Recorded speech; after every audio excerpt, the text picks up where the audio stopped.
Good evening. Thanks for joining me in my shop, and I'm going to be doing probably half an hour's work to change 4 more capacitors. But before I start, I thought I'd go over the schematic a little bit. And you can see I've put some colored marks on it here. But even before I start that, take a look at the schematic here. It's got an M45 written on it. And I don't think anywhere else there's M45 occurring there too. But those are not original to the, this might be original to the drawing. Now this appears to match this radio perfectly. But it says M45. The radio itself says A-23. I checked it for sure. There's a nameplate back here, A-23, no doubt about it. So some of you dug up an A-23 schematic, which I took a look at on the internet. The A-23 schematic looks very much like this. This tone switch is coming off of here. Funny, there's a little dot there. And down here where you see the speaker field coil, there's just a resistor in there. So it's no longer using a field coil based speaker on the A-23 schematic. It's showing a just an ordinary voice coil and output transformer type permanent magnet. That's what I want to say, permanent magnet speaker. So the funny thing is, on this radio, there's a field coil on the speaker. So this radio seems to match the wrong schematic. I don't know how that works. Just a curious thing. But now, see, I put some green dots on here and some red dots. The green dots are the capacitors I've already changed, so let's just run through them really quick. So one of them is just a capacitor connected to the phono jack at the back. Okay, not a big deal on that one. And another one up here that affects the tone quality. There's a switch there. You switch it in or switch it out. It's a very small capacitor. Just knocks some highs out of the signal on its way to the grid over here. The other two are a little more interesting. This one here is probably, it's a 0.05, it's a fairly large one. It's probably intended to block any oscillations that might travel back and forth in the radio through these shared high voltage connections. So the idea is, if anything's coming in, it can't make it past that, and likewise, if there's anything trying to go out, it just can't make it past this fairly large capacitor here. Now if you remember, when I played the radio, it was squealing and squawking. Some of that stuff was interference, but there was a particular squawky squeal that came out of it. It blew my ears off when it came out. Horrible to listen to. And it could be that this capacitor was at fault. If the capacitance in here has weakened to the point where it's no longer effective, some kind of oscillation could occur in here. And the last one that I changed out is a bypass capacitor. Another 0.05 across a 330 ohm resistor here. This resistor is in the cathode circuit of the 6SK7 and provides the cathode biasing, if I want to call it that, for this too. And of course that's the bypass capacitor. So that's what I've changed out. 2, not so important. 2, well, this one would weaken the radio. The radio's output is weak. And this one would block unwanted oscillations. That's what I believe this one's doing. So now I've circled 4 red ones. These are the molded capacitors.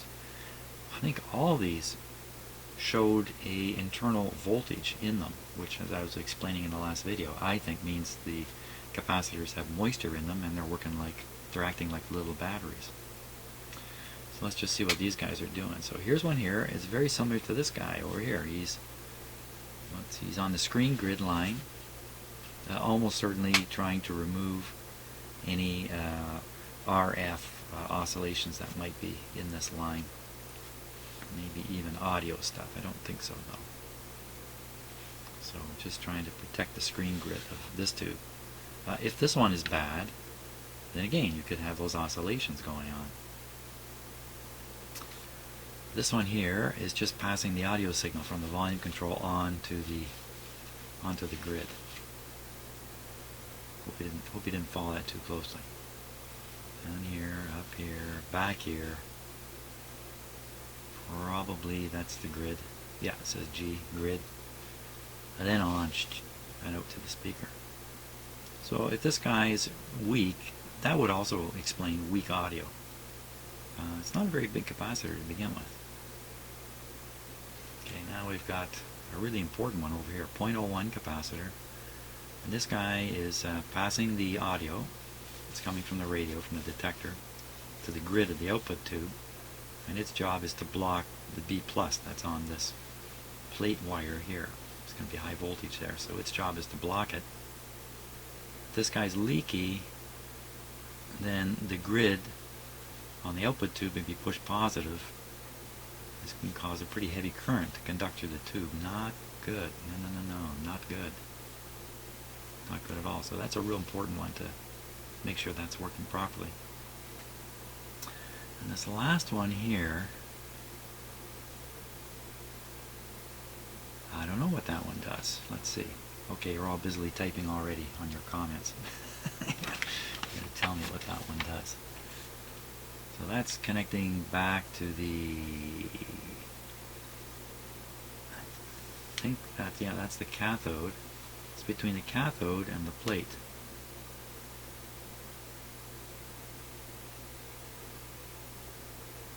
I really don't know what that capacitor does. 0.01. Maybe it's knocking out any little bits of RF that might be there. I don't think so, though. I really don't know what it does. But that's the ones, these red ones are the ones I'm going to change out. We won't know for sure if I turn the radio on and it works better, just exactly which one of these did the trick. But there certainly is the possibility for improved performance from changing these capacitors. There we are.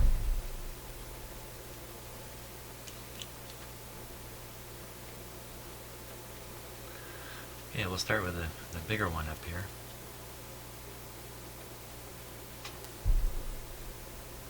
You know, this is, I think I might be able to get that off. Right off the, I'm not going to bother. I was going to say, I think I might be able to just melt this and get it off, but I don't want to melt such a large connection. Sprague 0.05.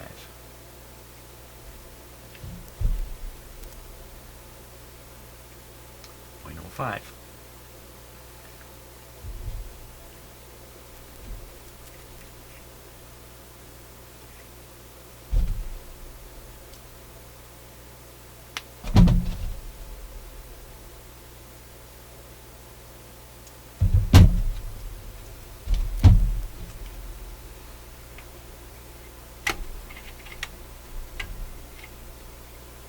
Now, a few videos ago, one morning I was quite upset here.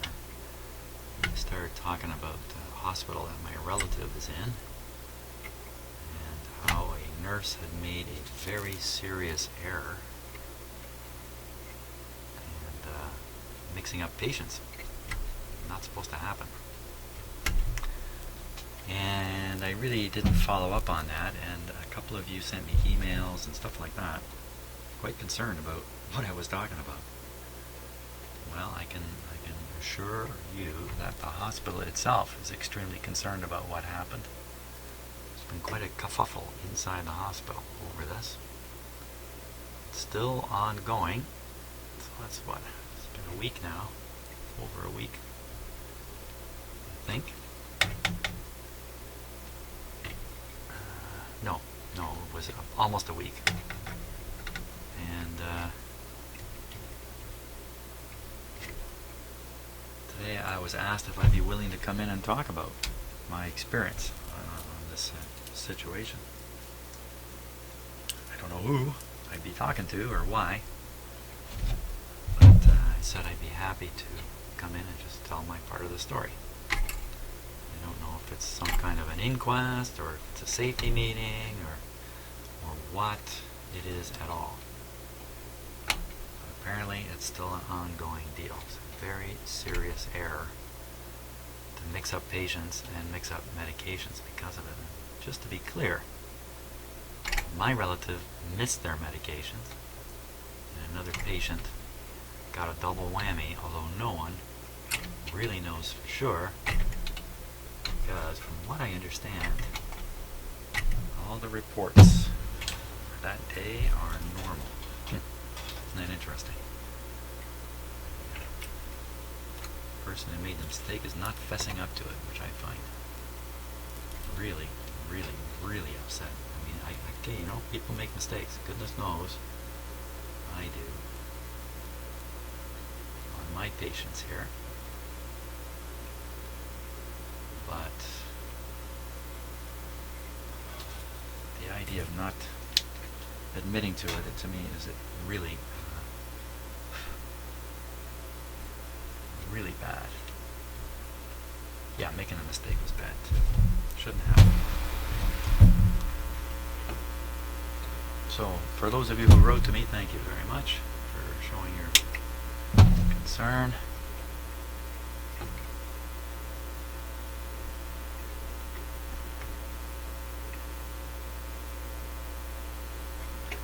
Even to the point of sharing a stories of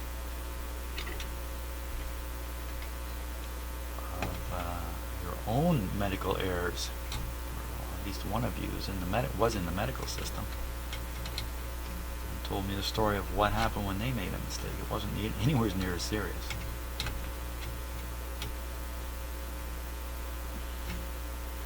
So we'd like to think that organizations are dealing with this stuff in a responsible manner.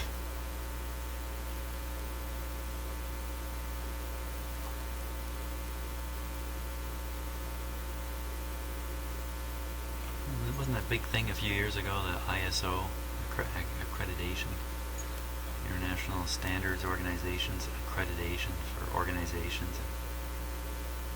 If you met their requirements, then you could claim to be ISO 9001 certified or something like that. And part of that was organizations accepting that when they made a mistake, even if their clients didn't know it, that they would get on the horn and tell them that a mistake had been made instead of just keeping their mouth shut. We need a lot more of that in the world. One done. So we'll do this one next. This is the volume control 1.0025, which I don't have.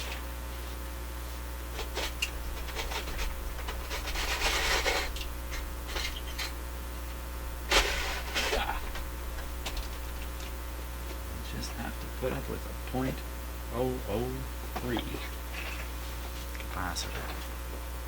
Now, is that going to affect the tone? If it does, it's going to increase the bass. I think the bass sound. It's not going to. Okay, so that one was up here. This one is a small one.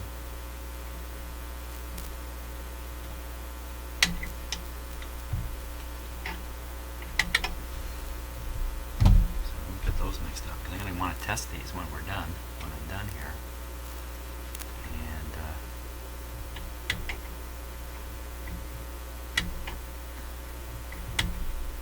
See what I can see. Here. Put the action cam to work here. I think I'm sticking my arm in front of the other camera. So I'm working right in here.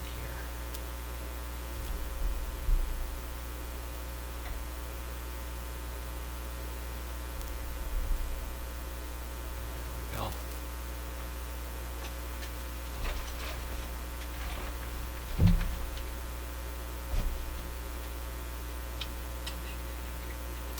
And in case some of you are wondering, why do I keep hopping from radio to radio to radio? Why am I not working on one and finishing it?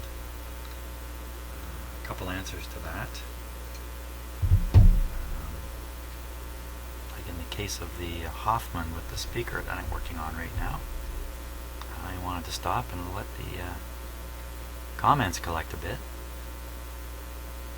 And it worked. I got lots of great comments and ideas around how to proceed.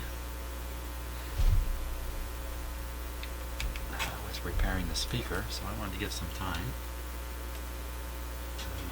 The console receiver I'm working on,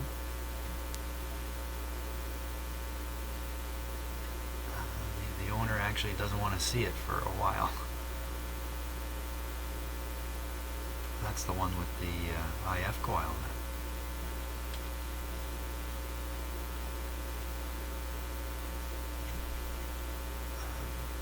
I fiddled around with.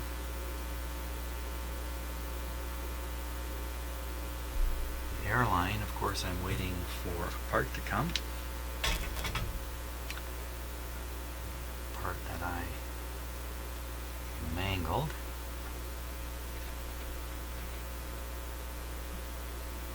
Of course, the hot one I was just talking about.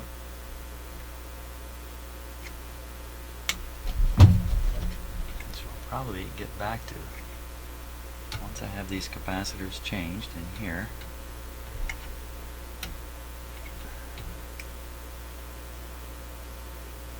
Revert back to the Hoffman speaker. I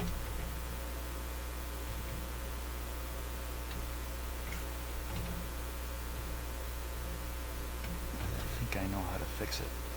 At least I know what I want to try. And just so everybody knows, on the I don't know if you're watching these videos a year after I shot them, most of this won't make sense because you haven't been watching them in order, but if you're watching concurrently, a little fearless on the Hoffman speaker because I know a guy who fixes speakers basically professionally.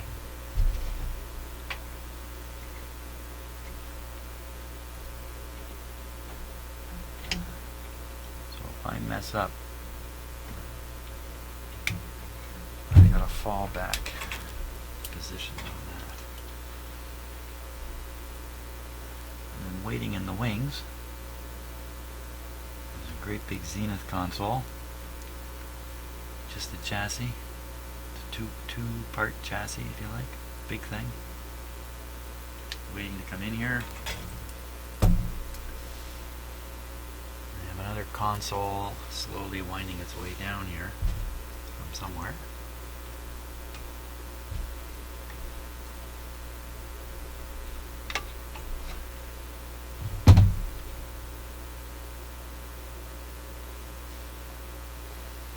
These two, they're kind of down in a pretty awkward spot for me. You know, that's better. That's going to work.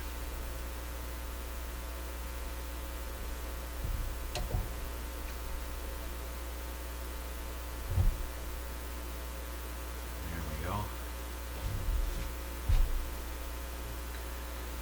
Now these two are the same size. I don't want to get them mixed up. One of them is the grid blocking capacitor, and that's going to be attached to pin number 1, 2, 3, 4, 5. Pin number 5. Oh my gosh. Maybe I can see it on camera. Oh yeah, there we are. Can't see with my own eyes. 1, 2, 3, 4, 5. The other side is connected to a 47, looks like 47K.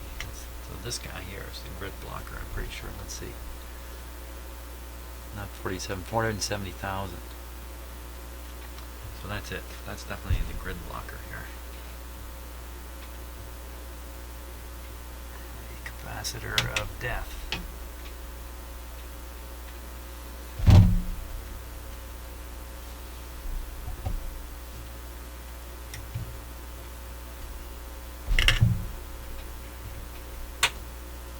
Put that camera there.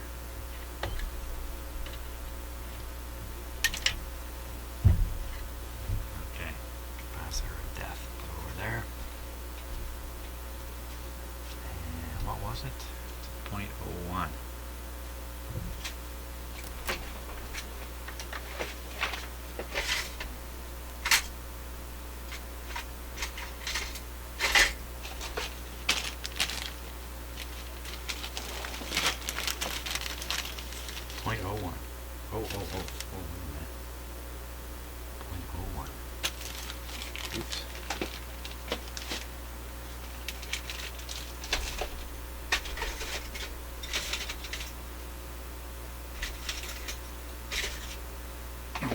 0.1. It probably wouldn't have made any difference.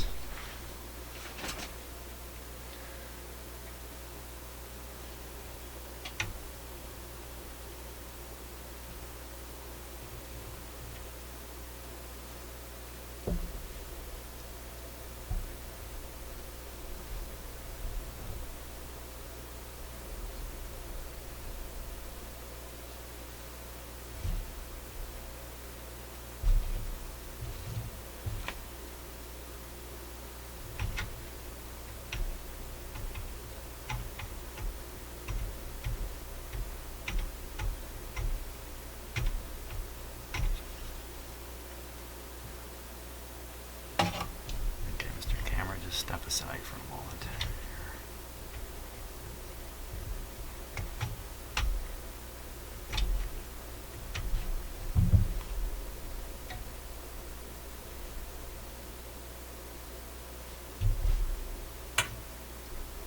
Ah. Come on.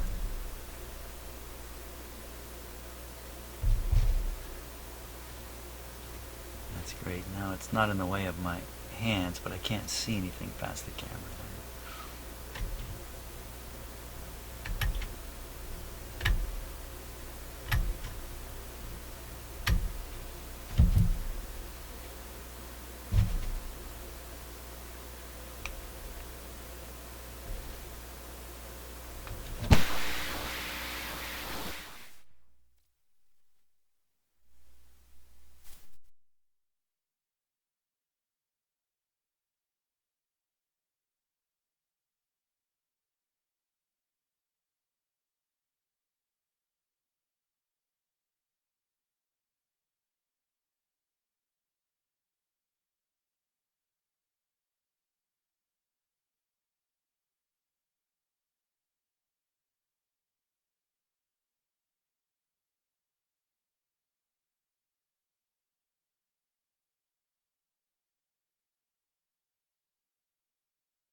blocker.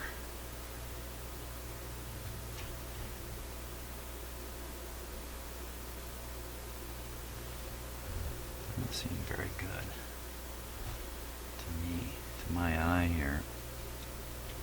But, no, I guess I can just look with the camera. Look with the camera. Let everybody see.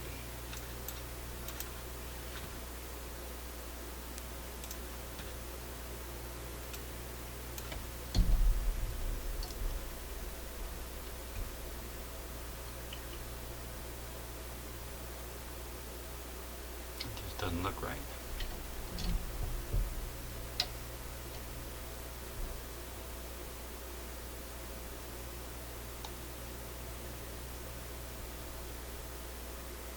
See, it's caught the back side of the loop of wire.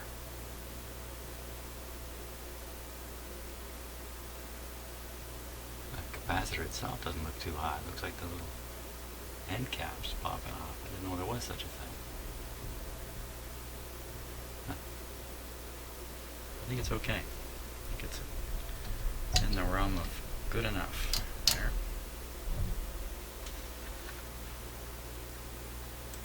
Because the solder caught the wire on the back. Now the last one.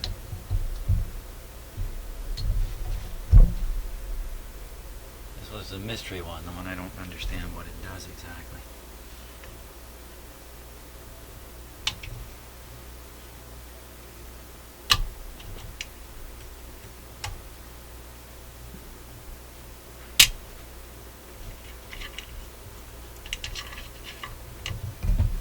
Pretty egregious looking soldering back in there.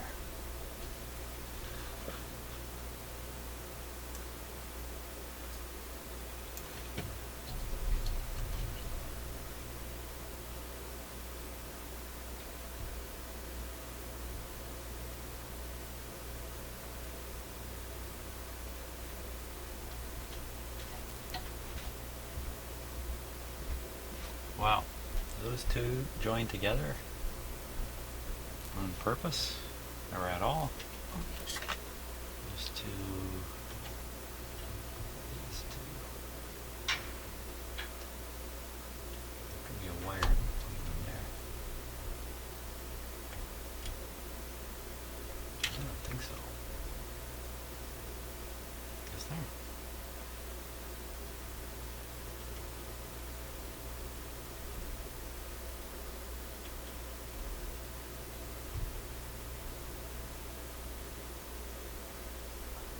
Hold still.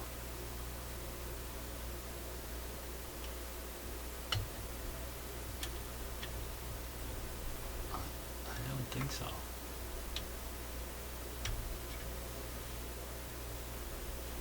Can't really tell.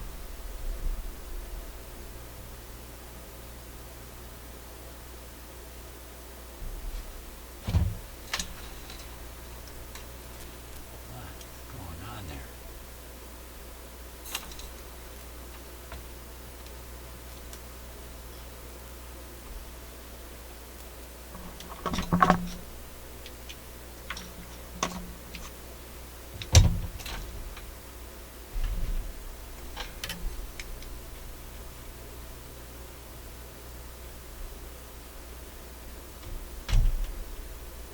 Oh, that's the end of a wire. Right, no, these are not connected together. Whoa, they're close.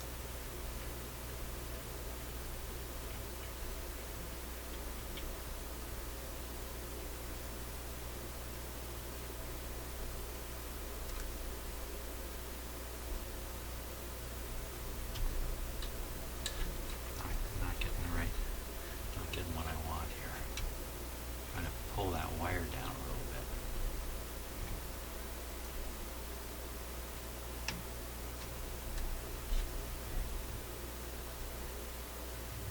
What's this other thing on here?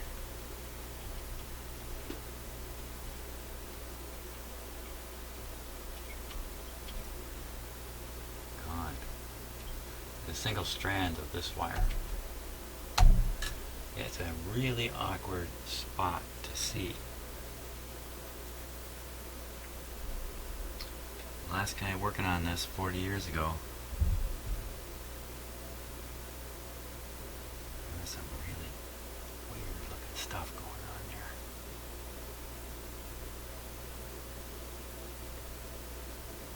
What is going on with that wire down there?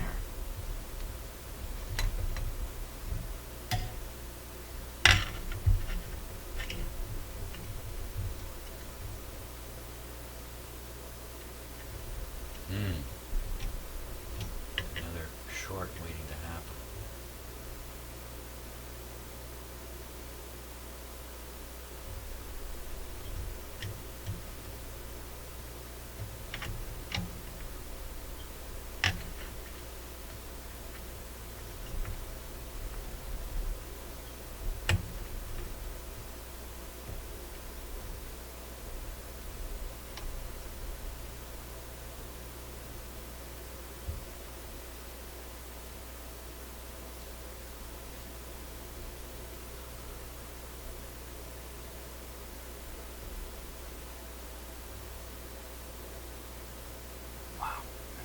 Ugly. That's an ugly spot.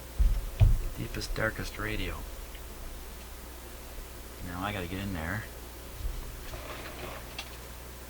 Put the capacitor, I'm sure I heard fall to the ground while I was working. There it is. Sure enough.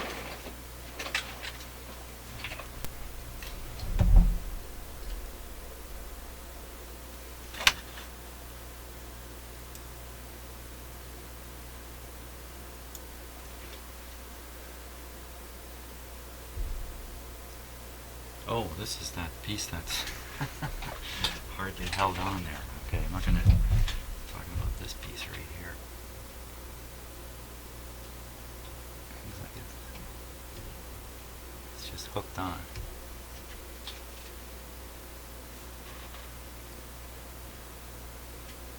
It's kind of my style, but I like to pinch the hooks down.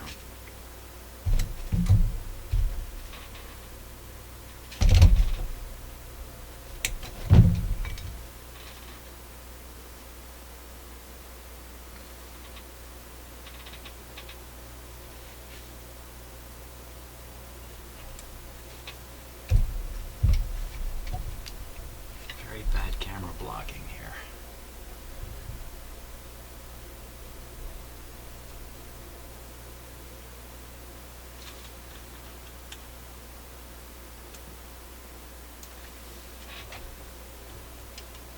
As in, the camera's blocking me.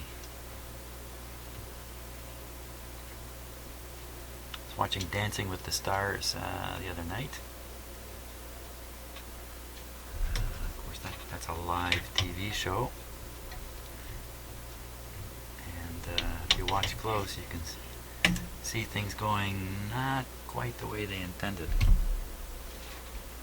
There's one shot where you could see two cameramen and a great big camera racing down the side of the dance floor. Either they were late and got in the shot, or they didn't block it out properly during dress rehearsal. Must be an awful lot of stuff they gotta figure out. Now, when I heat this up, I'm gonna pull that old wire off first.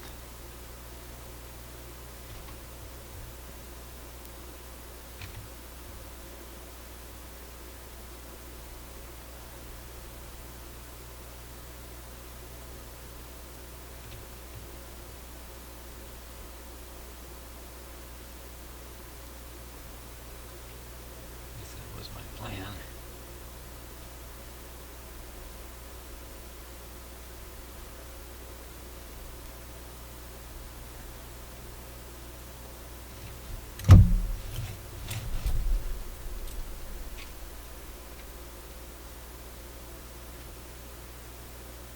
Get some solder in there to conduct the heat better.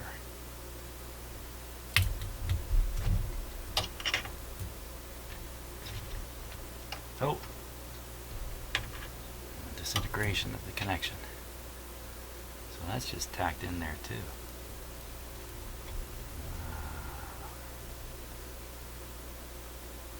Now I gotta melt this whole thing here.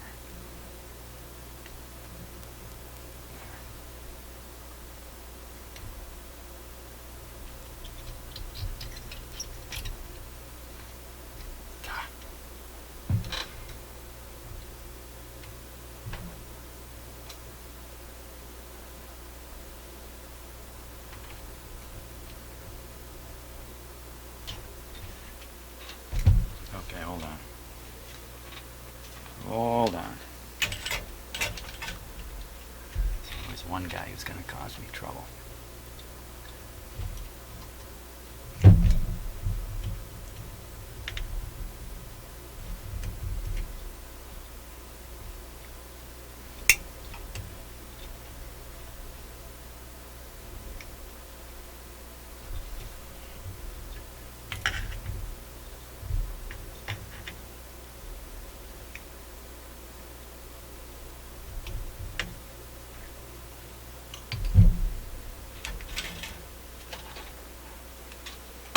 Okay.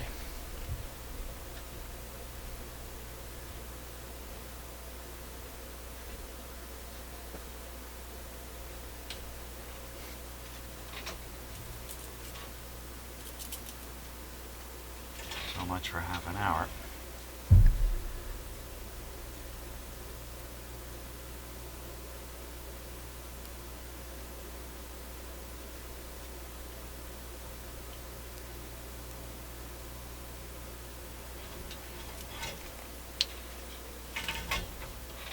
Sister's not looking too healthy either.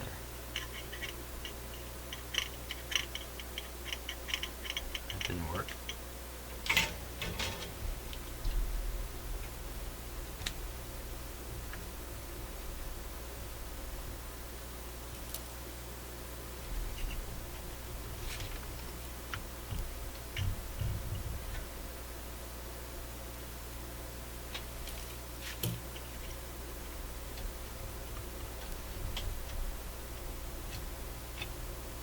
Nah.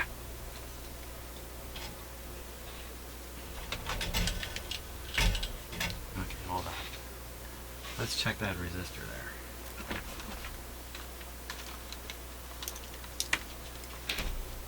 That resistor, and see, body and dot. No.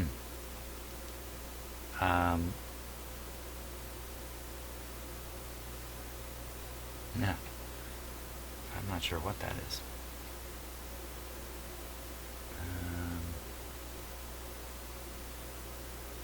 That would have to be 470 cathode resistor. That's why it's a little big. 470 cathode resistor. Should be able to measure that. Let's take a look here.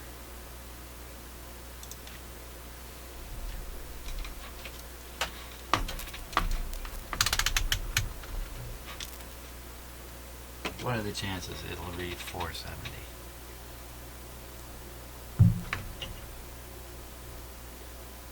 $4.76.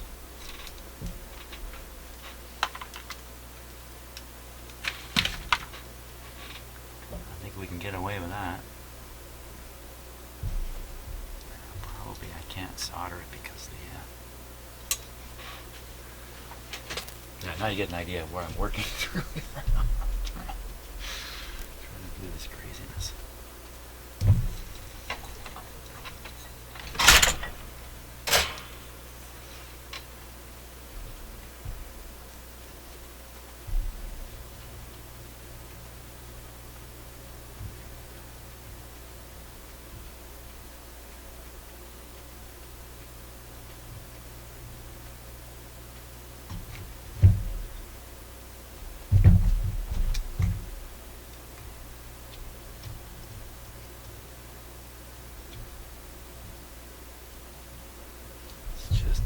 Nice and snug. Just in case you're wondering where my soldering iron lives, it lives right there. It's no longer up on the surface of my bench. It turns out to be a real handy spot for it.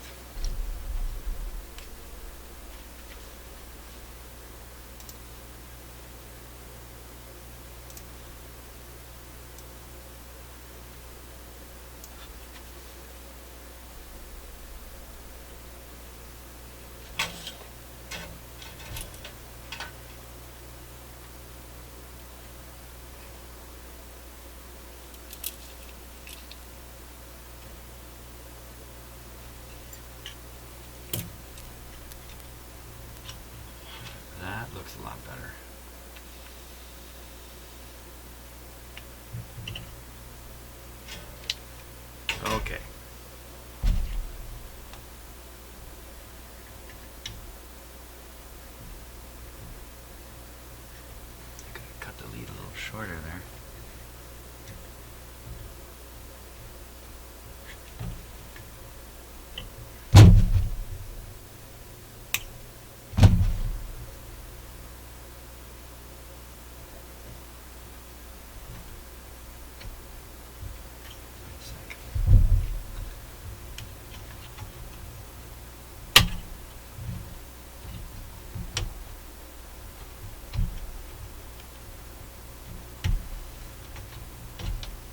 Is this the same terminal? Yeah, it is. This resistor here is the same terminal.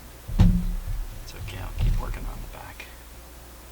Keep doing it the hard way here. Oh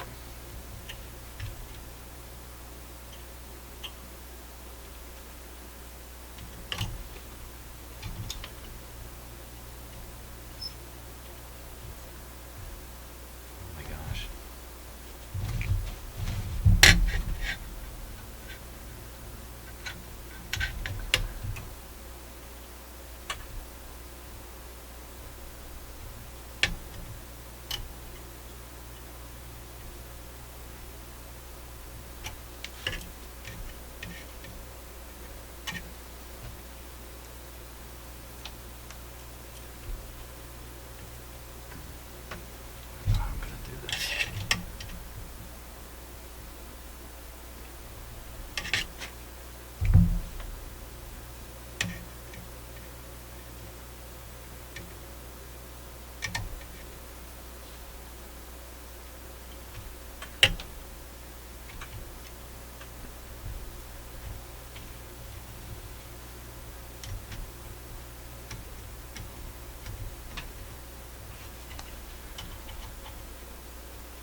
If I can get a soldering iron up in there.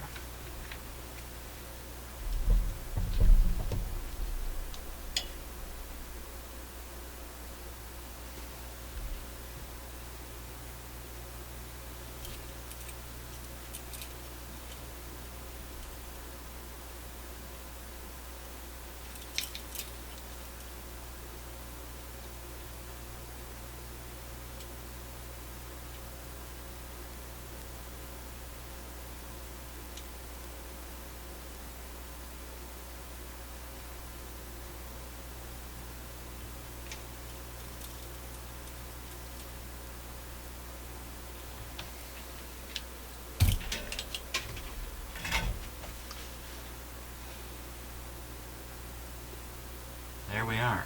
Okay, 4 of them done. It's 8 altogether, actually. Just a quick check back on these.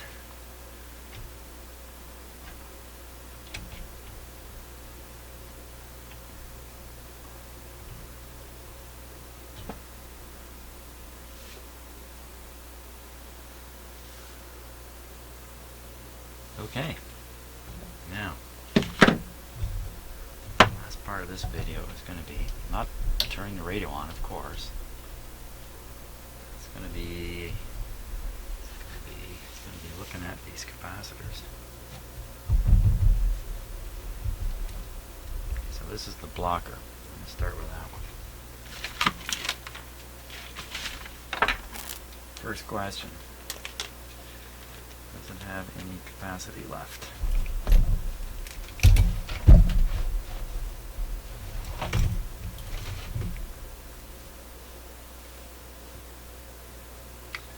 On the 2 microfarad scale, so we should see 0.01 on there.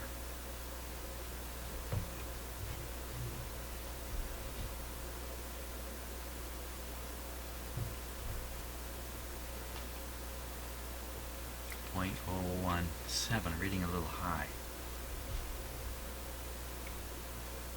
I think that comes from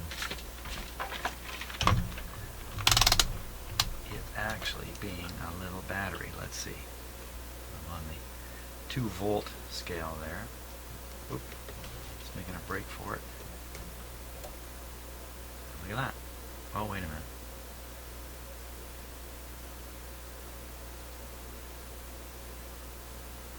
Holding, not quite holding. little tiny voltage in it. 0.025 volts. So that's the blocker. I think that would suggest it was leaky, the voltage reading. Because if it can produce voltage, it has moisture, and if it has moisture, it leaks. Now here's another one. This one is the mystery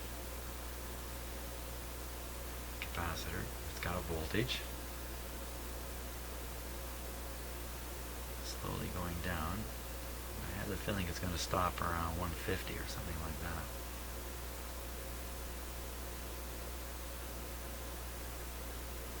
Even more evidence here is to put a short on it.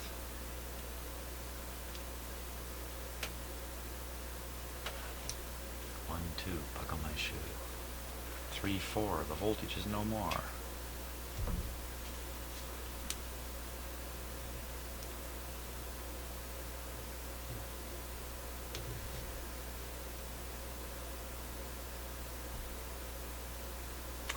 So there it is, around, well, about 0.1 volts.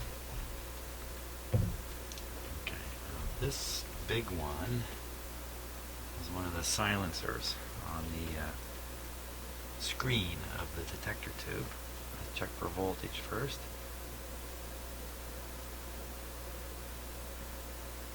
It's going away. You see, there was a voltage sitting on it. Could be, you know, it's a lousy battery, so even powering my 10 megometer is enough to bleed off the voltage. It's a lousy battery. See, it's not going to zero. And then, now, check them on here. It's supposed to be 0.05. What do we see? Well, that's close to 0.05. But with that battery thing going on, I don't think the meter's accurate. Maybe not so much from the voltage, but from the fact that there's leakage through it. The last one is a 0.005.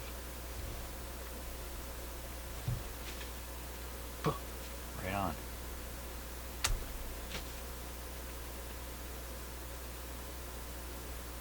So that's 0.005. So that one reads correct. But, let's put on the,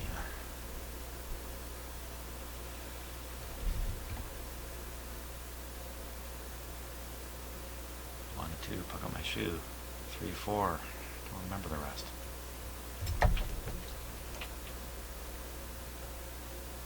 There you have it, a 0. So this guy read the right amount and shows 0 volts. Really? He was probably just okay. He got caught up in the cleanup. He could have gone another 20 years, but I finished him off at this point. Too bad. Now, you know one thing about it. Now look at the radio. It's full of these yellow, glowing monsters in there. It used to be full of black, ugly, dirty things. Actually, better. Black, ugly, dirty.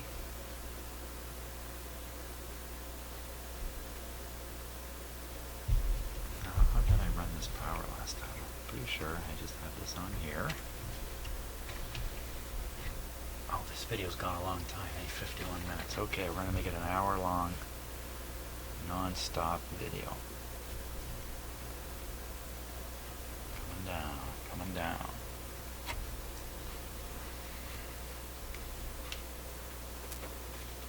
I need that other hand.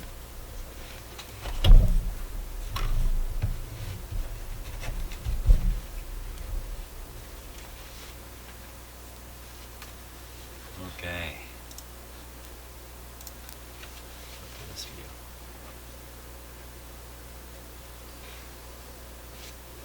Now, will it work better than it did? Well, it has to. It has to, because I say so.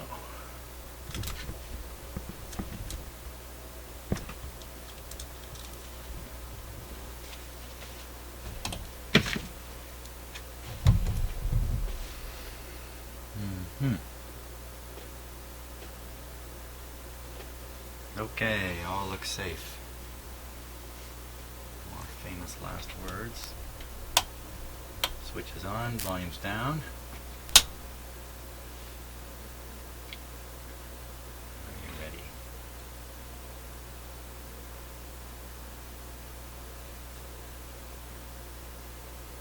There's a good shot of my microphone right there. Okay, here we go. Absolutely nothing happened. Why is that? Didn't I turn it on? Yikes, yikes, yikes, yikes. That means the power plug came off underneath the radio. Whoa! Is that really the case?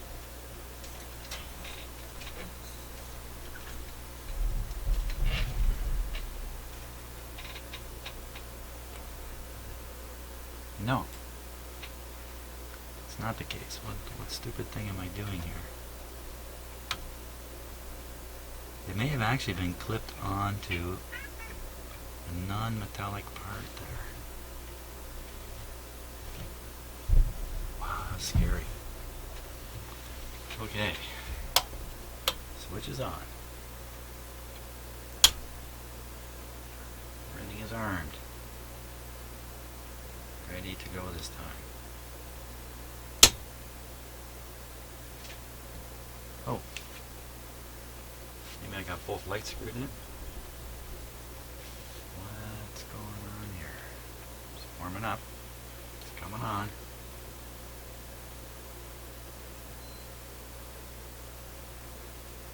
Very, very surprised that those bulbs didn't come on at all.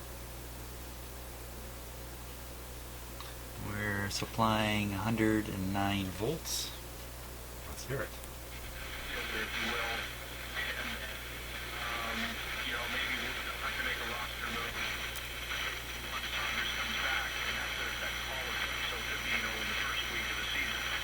Lots of volume. Navarro is on the team. Then that means that Carnasio is playing for safe. If they're able to move Navarro, It worked a lot better when I cleaned that. then that would probably open up the So opportunity for adjustment. one of those ones, 1, 2, or 3, or 4 of them were responsible for the volume. Okay, well, let's go tuning. Because it gives you better detail. Sounds much better.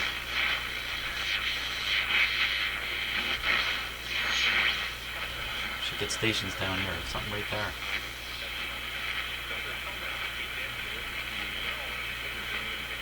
It's French.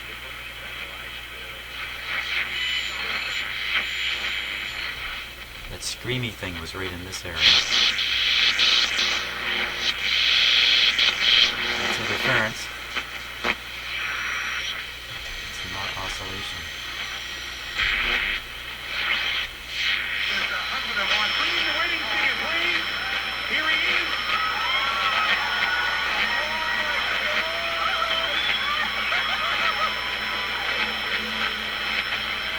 The surprise live performance was kept secret right up until the last. So for come on 680 News, 680. parties in Ottawa want candidates. 640 should come in there. Getting stomped on.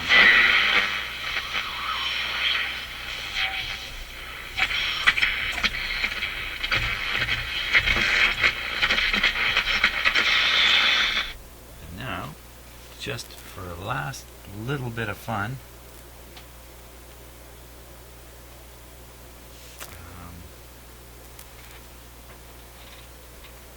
let's try the shortwave band. I think I have to hook up my antenna for that. Shortwave band.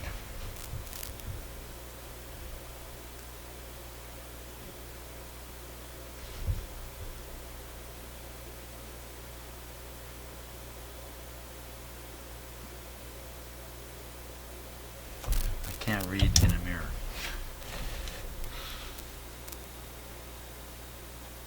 Something link when using external antenna. It's no doubt remove link when using external antenna.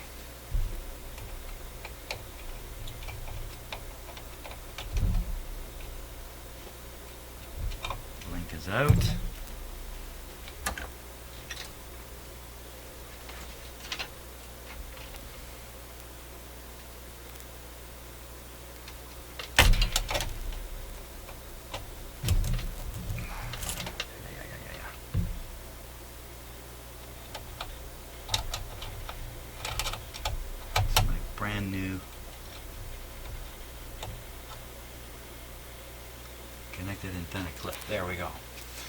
just move the radio back a bit.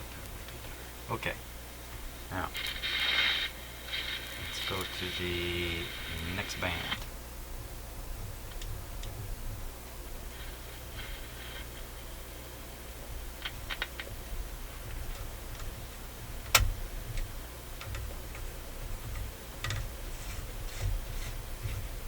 I hear distinctly nothing. Next band.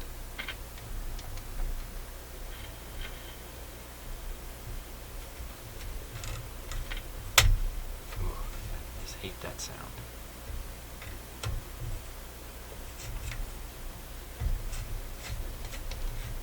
Somebody has a trick for the string climbing the spool. Distinctly nothing there. Oh, get anything at all if I do that. Last band setting. I don't know the order of the bands offhand. It shows up here.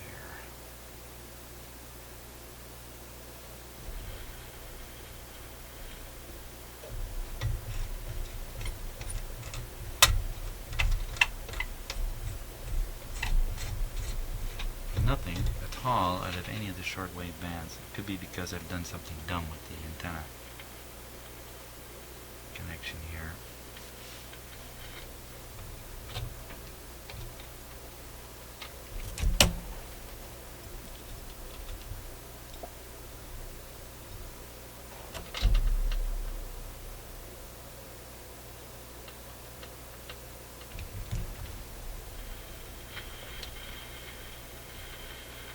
One more pass through.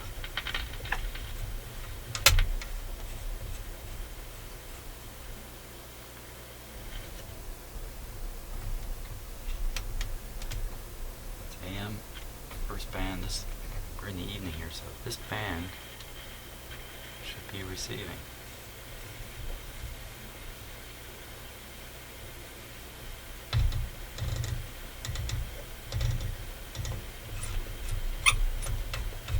Well, got the work cut out.